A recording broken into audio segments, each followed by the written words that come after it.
আচ্ছা খোদার নবী, যাত্রাপথের জন্য কোনো নসিহত করবেন না? পূর্বের মতোই বলছি, শেষ পর্যন্ত দুর্ভিক্ষে আমি মঙ্গল দেখতে পাচ্ছি এবং তোমাদেরকে নসিহত করছি, এই সফরকে কল্যাণ ও বরকতের দিকে ধাবিত করো। প্রতিটি ঘাত প্রতিঘাত ও বালা মুসিবতের মধ্যেও একটি হেকমত রয়েছে। আমাদের জন্য দোয়া করবেন আব্বাজান। খোদাবন্দের দুরুদ। আবারও দেখা হবে আব্বাজান। দরুদ। দুরুদ। আমাদের জন্য দোয়া করবেন আব্বাজান। দোয়া করি। নিশ্চিত থাকুন আব্বাজান, হাত ভর্তি করে ফিরবো। খোদা হাফেজ আব্বাজান। খোদা হাফেজ। চলো রওনা হও। নিজেদের দিকে খেয়াল রাখবে।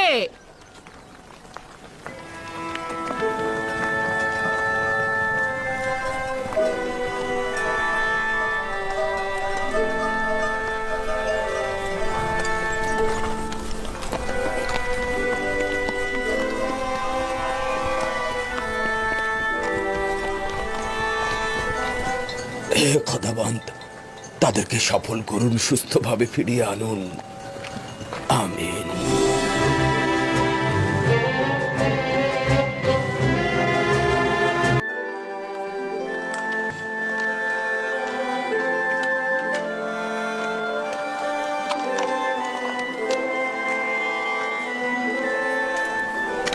সুলেখা, কোথায় যাচ্ছেন?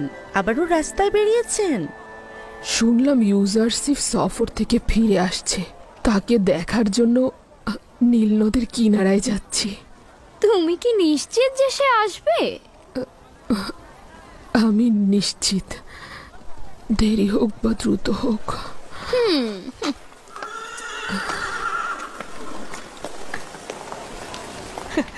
দেখেছো কতটা বোকা আর সরল। মনে হলো তোমার কথার কোনো দামই সে দিল না। ওর বিবেক বুদ্ধি সব গেছে, একেবারে দিওয়ানা হয়ে গেছে। কিন্তু এই দিওয়ানা সম্মানের যোগ্য নয়।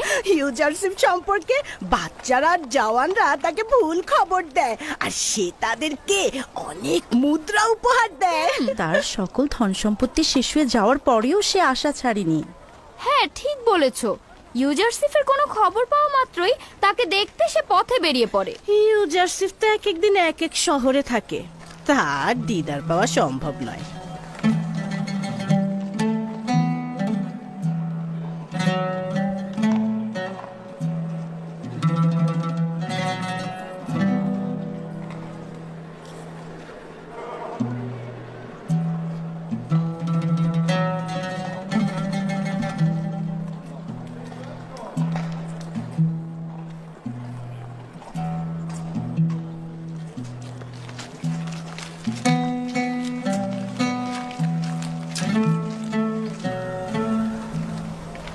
কি হলো?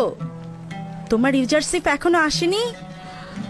অপেক্ষায় আছি, একদিন অবশ্যই আসবে, আমার কাছে আসবে। এটা এখনো বিশ্বাস করেন? কোনো সন্দেহ নেই, সে আসবেই। চন্দ্র তো অনেক সময় মেঘের আড়ালে থাকে। এবার এসব বন্ধ করুন বানু, বন্ধ করুন। আপনি জানেন না তিনি এ শহর থেকে ও শহরে ঘুরে বেড়ান, তিনি দেবসে কম আসেন। ইউসুফের প্রতীক্ষায় তোমার চোখে ছানি পড়ে গেছে, এবার অন্তত বন্ধ করো। জানি সে আমার কথা মনে রাখেনি,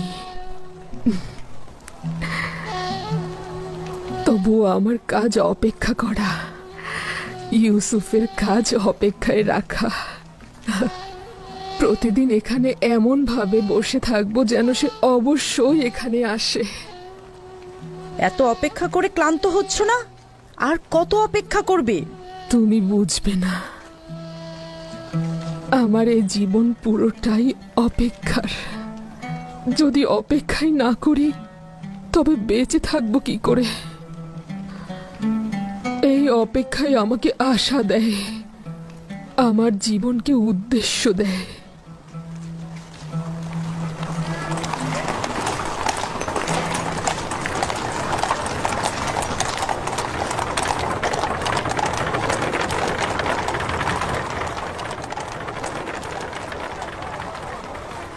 ইউসুফ, ইউসুফের খুশবু। ইউসুফ, আমি ইউসুফের ঘ্রাণ পাচ্ছি। সে আশেপাশে কোথাও আছে। দেখো, দেখো তাকে। অহেতুক ধারণা করছেন বানু। ইউসুফ কোথা থেকে আসলো? না না, সে অবশ্যই আশেপাশে কোথাও আছে, তাকে খুঁজে দেখো। বন্ধ করো তোমার সব পাগলামি। ইউজারসিফ এখানে কি করতে আসবে?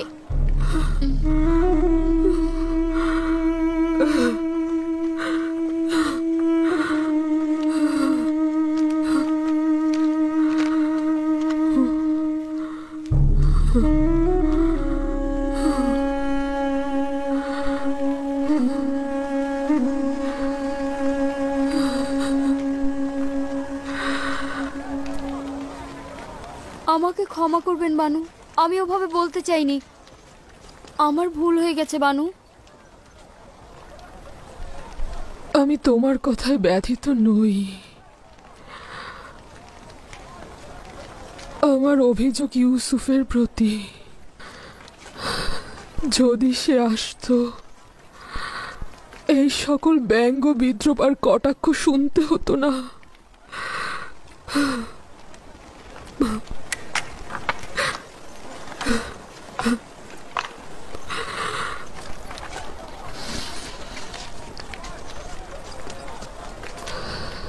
কিন্তু সে আসবে।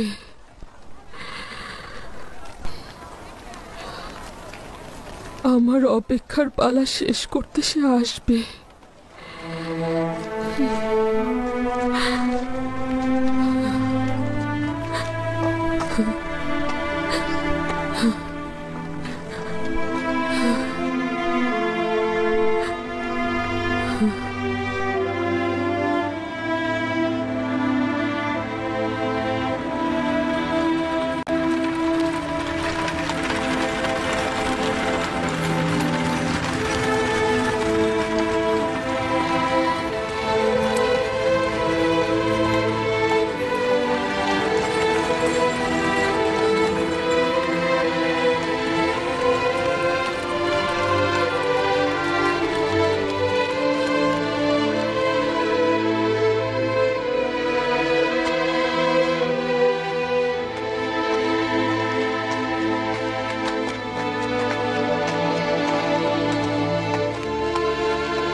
এই বিশাল শস্য খামারটি একেবারে শুকিয়ে গেছে, কিন্তু অতি দ্রুত দুর্ভিক্ষে অবসান ঘটবে।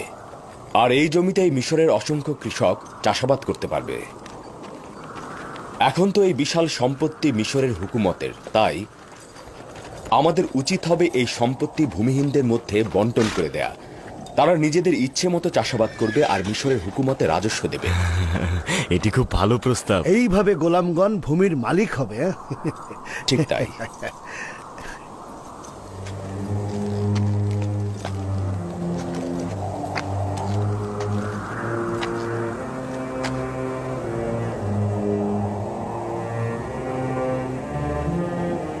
জানি না এখন ক্যানানের কি অবস্থা, দুর্ভিক্ষে তারা কি করছে। যদি আব্বাজান ও ভাইজানরা এখানে থাকতেন তাহলে এই বিস্তীর্ণ জমিতে কৃষিকাজ ও পশুপালন করতে পারতেন।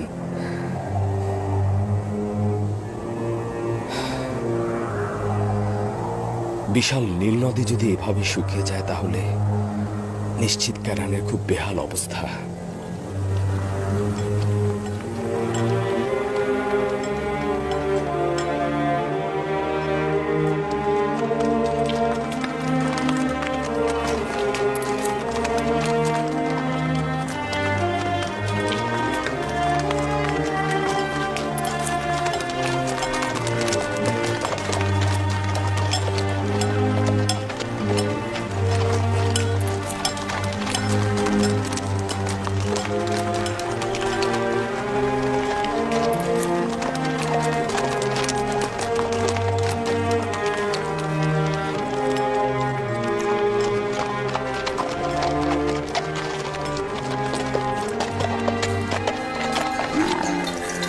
দরুদ বাবেলের সর্দার ও কাফেলাবাসী, এই গমগুলো কোথা থেকে সরবরাহ করেছেন? দরুদ তোমাদের উপরে, মিশর থেকে। তোমরাও যেতে পারো। আমার মনে হয় তোমরা খালি হাতে ফিরবে না। মিশর আর কত দূর যেতে হবে? মিশর সীমান্তরক্ষীদের তো দেখাই যাচ্ছে, বেশি দূর যেতে হবে না, যাও। শুক্রিয়া, খোদা হাফেজ।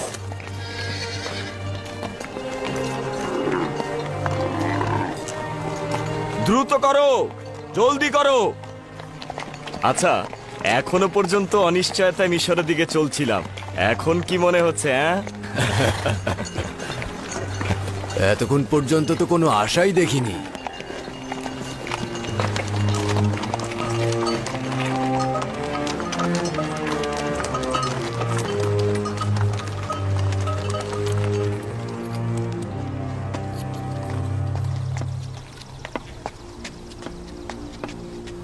কোথায় যাচ্ছেন? ঠান্ডা তো, অসুস্থ হয়ে যাবেন। ঠান্ডা তো গরম কাপড় পরলেই ঠিক হয়ে যাবে। যদি আসমান থেকে পাথরও পড়ে তবু আমি যাব। একটু অপেক্ষা করুন, আবহাওয়া ভালো হলে আমরা একসাথেই যাব। এটা কি আশিকের রীতি যে সে ঘরের কোণে বসে থাকবে? এই যে এতদিন ধরে পাথরের মতো বসে অপেক্ষা করছেন, কি হলো তাতে? ইউজারসিফ কি এসেছে আপনার কাছে? এই যে এত অপেক্ষা করছেন, আপনি ক্লান্ত হন না?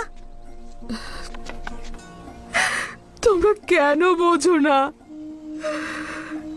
ইউসুফকে দেখার জন্য আমি রাতে বালিশে মাথা রাখি।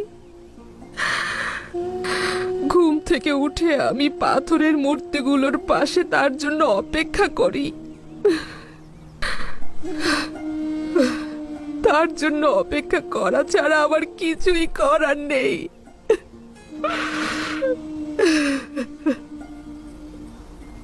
আমি কখনো নিরাশ নই, কখনো ক্লান্ত নই।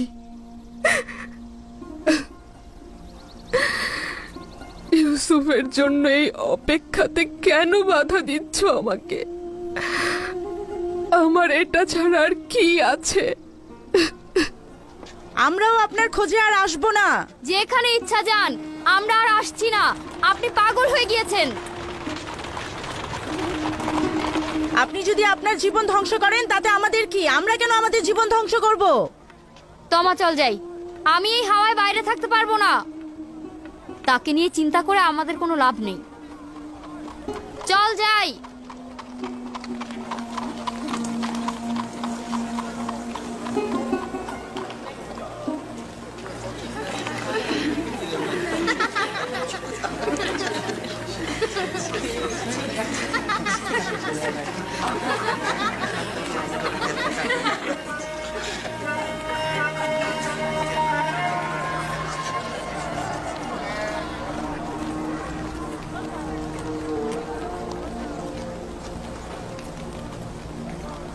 এই জুলেখা, তোমার কি ঘর বাড়ি নেই? বিশাল রাজমহল আমার কাছে সংকীর্ণ কবরস্থান, অন্ধকার জেলখানা আছে, থাকবে না কেন? যা কিছু থাকুক, এখান থেকে তো উত্তম। এখানে থাকলে অসুস্থ হয়ে যাবে। কারো জন্য অপেক্ষায় আছি, বলেছে সে আসবে, না আসলে চলে যাব। চলো যাই।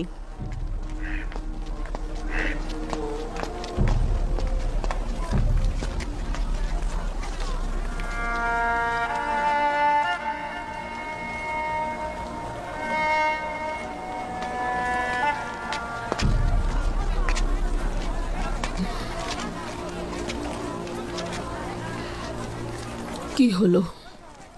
তোমরা তো বলেছিলে আমার সঙ্গে কোনো কাজ নেই। অনেক চেষ্টা করেছি, কিন্তু পারলাম না। আসলে ভেবে দেখলাম কি, আমরা আপনার সাথে থাকতে থাকতে একেবারে অভ্যস্ত হয়ে গেছি। চোখ ফুটতেই তো আপনাকে দেখেছি। আপনাকে ছেড়ে যাব কোথায়? আমাকে ভাগ্যের উপর ছেড়ে দাও, একা থাকতে দাও আমাকে। কিন্তু আমরা তো আপনাকে একা রেখে যেতে পারবো না। তোমাদের সাথে থাকলেই আমি একা হয়ে যাই, নয়তো ইউসুফ সব সময় সর্বত্রই আমার সাথে থাকে। তোমরা আমার সঙ্গে থাকলে সে আমাকে ত্যাগ করে।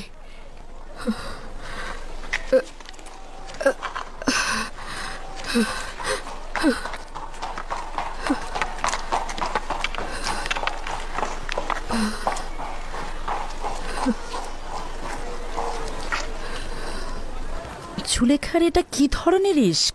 সে কি ইউজারসিফের দেহের সন্ধানে রয়েছে? জুলেখার সৌন্দর্যের কিছুই অবশিষ্ট নেই, সেখানে দৈহিক আকাঙ্ক্ষার প্রশ্নই আসে না। যত বৃদ্ধ হচ্ছে তত তার ভালোবাসা বৃদ্ধি পাচ্ছে। যতই বিরক্ত হই না কেন, জুলেখাকে যেমন ভালোবাসি তেমনি তার ভালোবাসাকেও।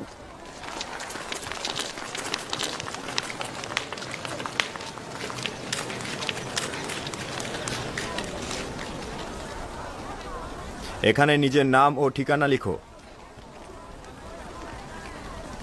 আমরা হলাম 10 ভাই। আমার নাম লাবি, শামুন, ইয়াহুদা, জোয়াদ, দান, জাবলুন, ইয়াশাকের, আশির, মুক্তালিন, রুবিন। ইয়াকুবের সন্তান, ক্যানান থেকে এসেছি। বুঝলাম তোমরা 10 ভাই, কিন্তু তেবসে কেন এসেছো? অন্যরা যে কারণে আসছে আমরাও তাই। অন্যদের সাথে তোমাদের সম্পর্ক নেই। আমার সওয়ালের জবাব দাও। তোমাদের মিশরে আসার কারণ কি? আমরা আসলে গম নিতে এসেছি। আমাদের অঞ্চল ক্যানানের দুর্ভিক্ষ দেখা দিয়েছে। আমরা কি গম পেতে পারি?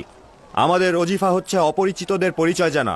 আমাকে আগে জানতে হবে তোমরা এখান থেকে পূর্বে গম নিয়েছিলে কিনা, তোমরা সত্যি দুর্ভিক্ষে আছো কিনা, অথবা গমগুলো নিয়ে ব্যবসা করবে কিনা। নাম, ঠিকানা ও নিজেদের সংখ্যা লেখো। এত বাহানা করছো কেন? যদি গম দিতে না চাও তাহলে সরাসরি বলে দাও। এটাই মিশরের নিয়ম। যদি গম নিতে না চাও তাহলে এখান থেকে চলে যাও। চুপ থাকো শামুন। আমি আপনার কাছে ক্ষমা চাইছি।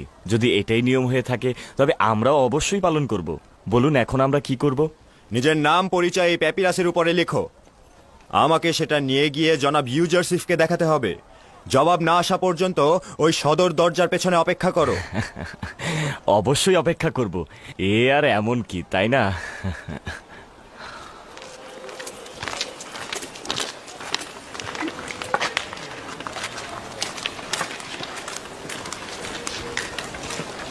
আমরা এখানে গম নিতে এসেছি না যুদ্ধ করতে এসেছি? সব জায়গায় ঝামেলা করার অভ্যাস করে ফেলেছো।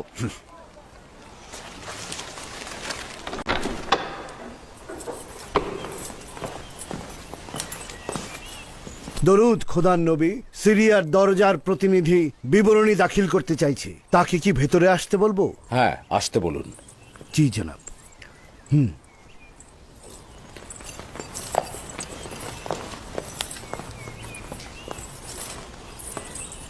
দরুদ আলী জনাব। খোদাবন্দের দরুদ তোমার উপরেও। বলো আমাকে, কি খবর এনেছো? আলী জনাব, গত সপ্তাহে কিছু বিদেশি সিরিয়ার সীমান্ত দিয়ে তেবসে প্রবেশ করেছে। তাদের সংখ্যা ছিল 390 জন। তারা প্রত্যেকে 1 বস্তা করে গম নিয়ে ফিরে গেছে। তারা হেতিতি, হিট্টি, খাবেরি ও শাম অঞ্চলের অধিবাসী ছিল। আর তেমন উল্লেখ করার মতো কিছু নেই। তবে 10 জন ভাই ক্যানানের অধিবাসী মিশরে প্রবেশ করতে চাইছে। তাদেরকে সদর দরজায় অপেক্ষা করতে বলেছি। ক্যানান? 10 জন ভাই? জি আলী জনাব। তাদের নাম জিজ্ঞেস করনি? জি আলী জনাব, তাদের নাম ও ঠিকানা এখানে লেখা রয়েছে।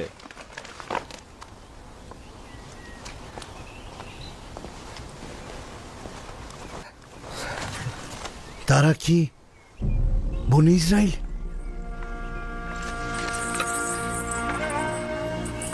কি হলো খোদার নবী? খারাপ কিছু ঘটেছে?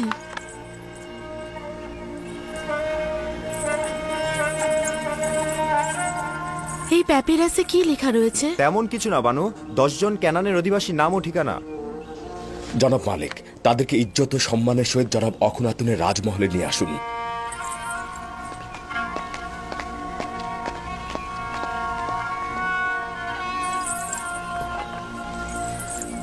আপনার খোদার কসম, কি হয়েছে বলুন? কেন কথা বলছেন না? মহান খোদাবন্দের ইচ্ছা আমার ভাইরা মিশর এসেছে। এটা খোদাবন্দের ইচ্ছা, নিশ্চয়ই কোনো ফজিলত রয়েছে। 30 বছর অধিক সময় পরে খোদাবন্দের ইচ্ছা এটাই ছিল যেন আমরা পরস্পরকে এতদিন না দেখি।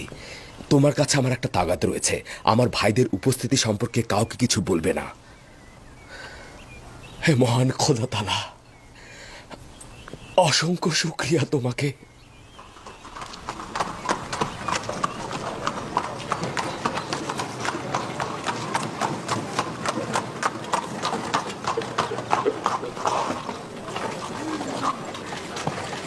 কোথায় তারা? এই যে জনাব, এরা। তোমরা কেনানের অধিবাসী? হ্যাঁ, আমরা সবাই ক্যানানের অধিবাসী। তোমরা তো 10 জনের বেশি রয়েছো। আমাকে বলা হয়েছে কেনানের 10 জন ভাই। আমরাই 10 ভাই, আর বাকিরা ক্যানানের অধিবাসী। আমি আজই যে মিশরের পক্ষ থেকে এসেছি। যদি তোমরা অপমানিত হয়ে থাকো কিংবা তোমাদের সময় নষ্ট হয়ে থাকে, তার জন্য আমি ক্ষমা চাচ্ছি। তোমরা 10 জন তেবুসে প্রবেশ করতে পারো। আমি প্রতিনিধি হিসেবে আজই যে মিশরের কাছে তোমাদের নিয়ে যাব। তাহলে আমাদের বাকি ক্যানানিদের কি হবে? তারা গম ক্রয়ের জন্য যেতে পারে, আর তোমরা আমার সঙ্গে এসো। কিন্তু আমরা 10 জন কেন? এটা তো জানি নে। আজই যে মিশরের কাছে সওয়াল করবে। তোমরা সবাই এসো।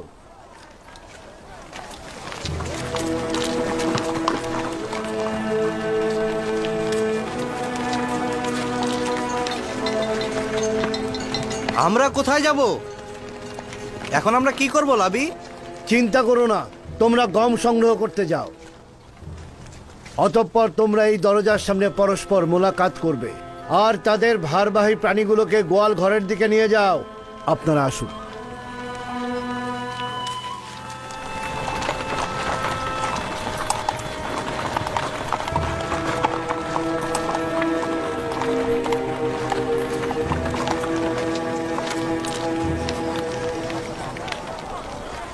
আমার মাথায় কিছুই ঢুকছে না।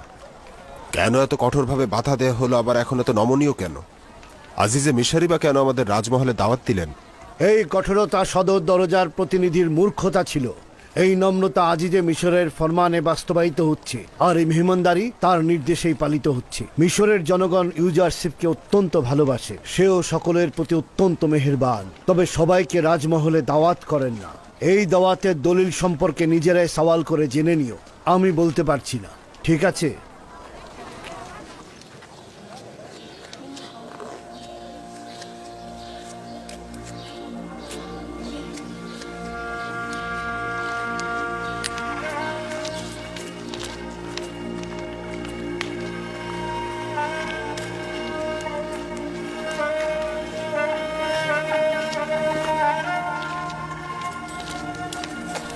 একটু দাঁড়াও। একটু দাঁড়াও।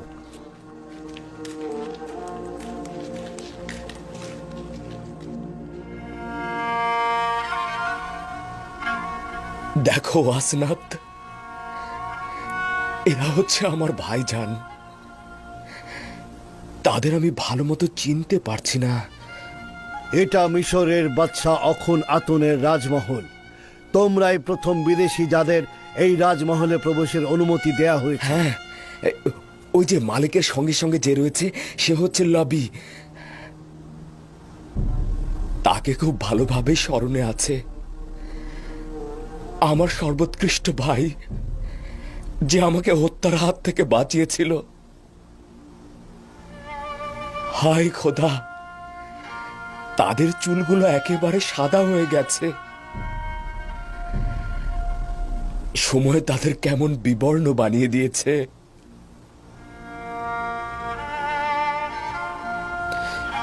ওই যে দেখো, যে সবার পেছনে দাঁড়িয়ে রয়েছে, তার নাম হচ্ছে ইয়াহুদা। দেখো, সে সবকিছু কেমন সন্দেহের চোখে দেখছে, কেমন দ্বিধাহীন। পূর্বের মতো বিদ্বেষ স্বভাব রয়ে গেছে। হায় খোদা, তারা বেশ বয়স্ক আর অসহায় হয়ে গেছে। আশা করছি আমার ভাই বেনিয়ামিনও তাদের মধ্যে রয়েছে। কারো কারো মাথার চুল আর দাড়ি পুরোপুরি সাদা হয়ে গিয়েছে। ওয়াসেনাথ, তার মানে তো তারা আমাকে চিনতে পারবে না। চিন্তা করবেন না, আপনি তো সকলের ছোট ছিলেন। আপনার বেশি পরিবর্তন হওয়াটাই তো স্বাভাবিক। তাও এই লেবাস পরে আছেন। আসুন।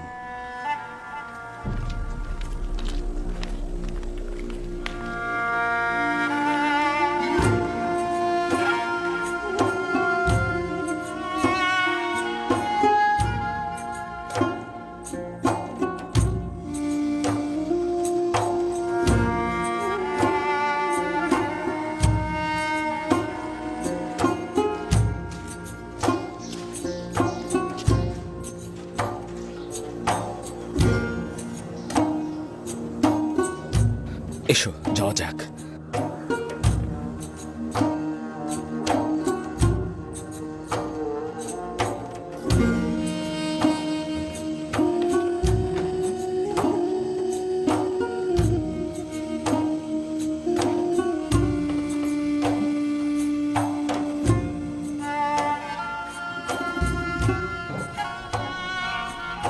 হে খোদা তালা, কিভাবে তাদের মুখোমুখি হব? যদি চিনে ফেলে তাহলে কি হবে? চিন্তা করবেন না, এখন আর তেমন কিছুই ঘটবে না। তারা তো আপনার ভাই। সেই ভাই যারা আমাকে হত্যা করতে চেয়েছিল, জানি না এখন তাদের কি ইচ্ছে রয়েছে। তবে আমি একটা পরিকল্পনা করেছি যাতে তারা আমাকে চিনতে না পারে।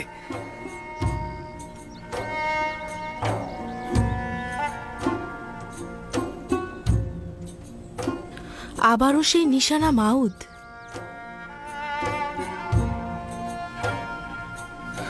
জানি না কি রহস্য লুকিয়ে রয়েছে এই শব্দটির ভেতরে, তবে যখনই এটা স্পর্শ করি এক অদ্ভুত প্রশান্তি অনুভব করি।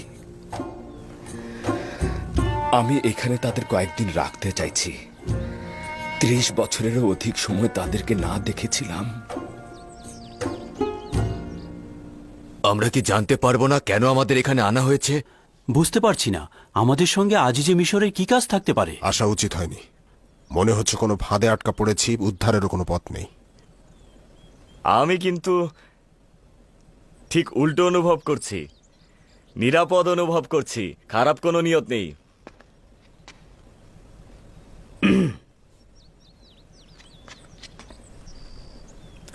আদেশ পালিত হয়েছে, এখন কি করব? আমার ভাইয়েরা তো আমার মেহমান, তাই না? আমি চাইছি তারা কয়েকদিন এখানে থাকুক। মেনিসাবুকে বলুন তাদের জন্য আরামপ্রদ পোশাক প্রদান করতে এবং থাকার ব্যবস্থা করতে। জি জনাব। জনাব মালিক, আমার মনে হচ্ছে তারা স্বাচ্ছন্দ্য বোধ করছে না। কেন তাদেরকে এখানে আনা হয়েছে তারা তা জানে না। তাদেরকে এটা বলুন, যদি খারাপ কোনো উদ্দেশ্য থাকতো তাহলে তাদেরকে তো রাজমহলে আনা হতো না। চিন্তা করবেন না, তাদের আরামে রাখা আমার দায়িত্ব।